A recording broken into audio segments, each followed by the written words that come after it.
Everyone, welcome back to the channel. In today's video, I'll show you how to measure distance in Google Maps using the latest 2026 method. Whether you're planning a walking route, checking the distance between two locations, or measuring the length of a path for a project, Google Maps has a built-in tool that makes it quick and easy. So let's get started. First, open your web browser on your Windows PC or laptop and go to *Maps, Google.com*. If you'd like to save your maps or access other personalized features, you can sign in to your Google account, but signing in isn't required just to measure distance.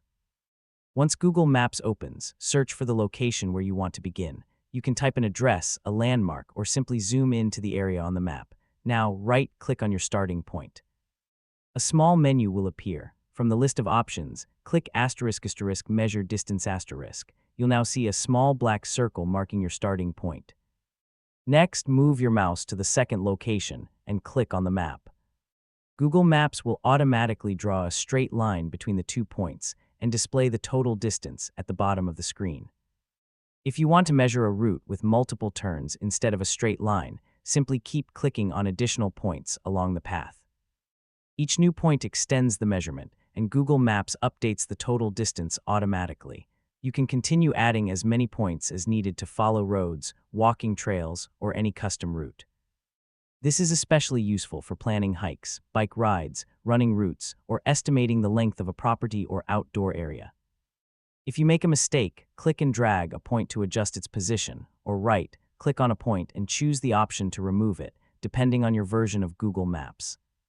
When you're finished, the total measured distance will remain visible until you close the measurement tool.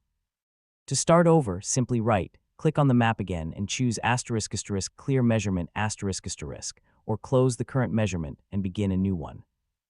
The distance can be displayed in either kilometers or miles, depending on your Google Maps settings and regional preferences.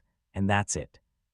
That's how to measure distance in Google Maps using the latest 2026 method. If this video helped you, don't forget to leave a like, subscribe to the channel, and turn on notifications for more simple and helpful tech tutorials. Thanks for watching, and I'll see you in the next video.